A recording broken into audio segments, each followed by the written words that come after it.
कृष्ण गोविंद हरे मुरारी, हे नाथ नारायण वासुदेवा।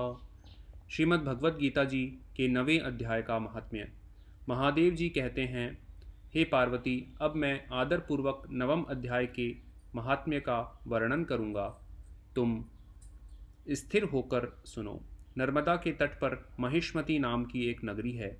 वहाँ माधव नाम के एक ब्राह्मण रहते थे, जो वेद वेदांगों के तत्वज्ञ और समय समय पर आने वाले अतिथियों के प्रेमी थे।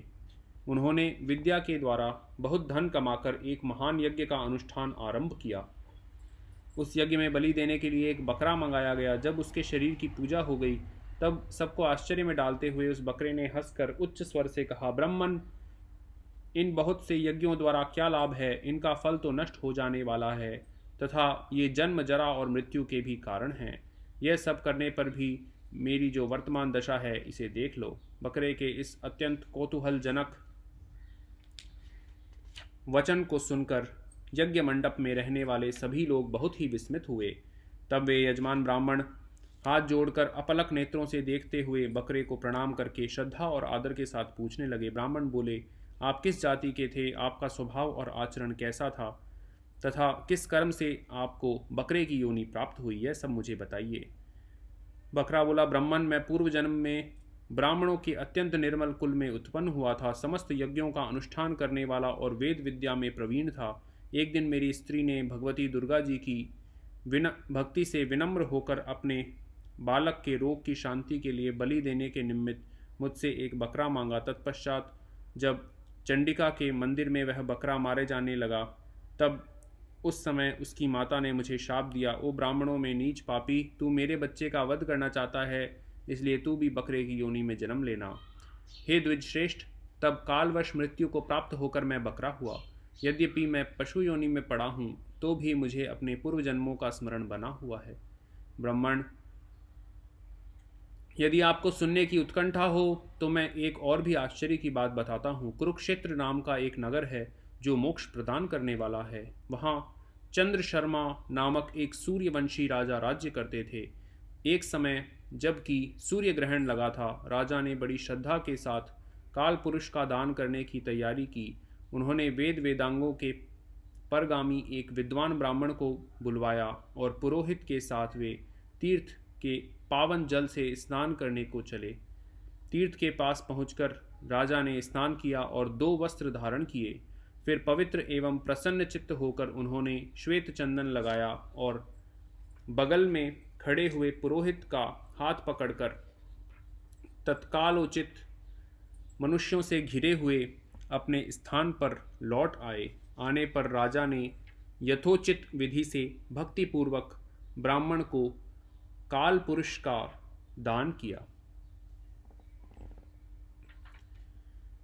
तब काल पुरुष का हृदय चीरकर उसमें से एक पापात्मा चांडाल प्रकट हुआ। फिर थोड़ी देर के बाद निंदा भी चांडाली का रूप धारण करके काल पुरुष के शरीर से निकली और ब्राह्मण के पास आ गई। इस प्रकार चांडालों की वह जोड़ी आंखें लाल किए निकली और ब्राह्मण के शरीर में हठात प्रवेश करने लगी। ब्राह्मण मन ही मन गीता जी के 9वें अध्याय का जप करते थे और राजा चुपचाप यह सब कौतुक देखने लगा।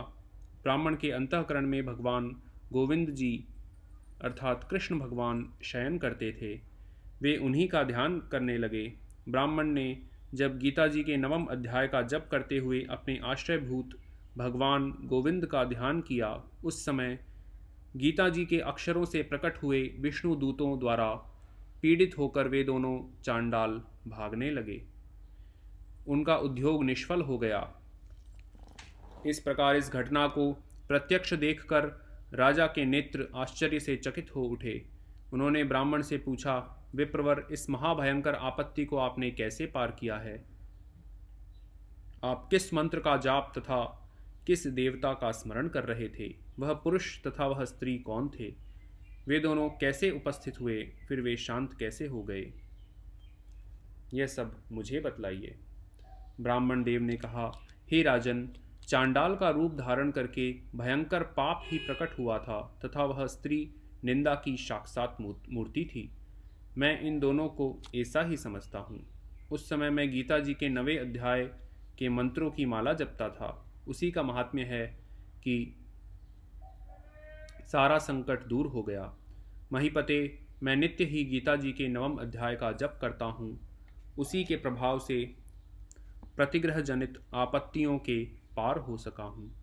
यह सुनकर राजा ने उसी ब्राह्मण से गीता जी के 9वें अध्याय का अभ्यास किया। फिर वे दोनों ही परम शांति अर्थात मोक्ष को प्राप्त हो गए।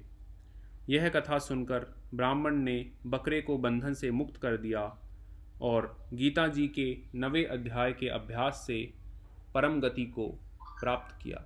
ओम श्री कृष्ण गोविंद हरे मुरारी, हे नाथ नारायण वासुदेवा। जय श्री कृष्ण भगवान, जय तुलसी माता, हरि प्रिय नमोस्तुते।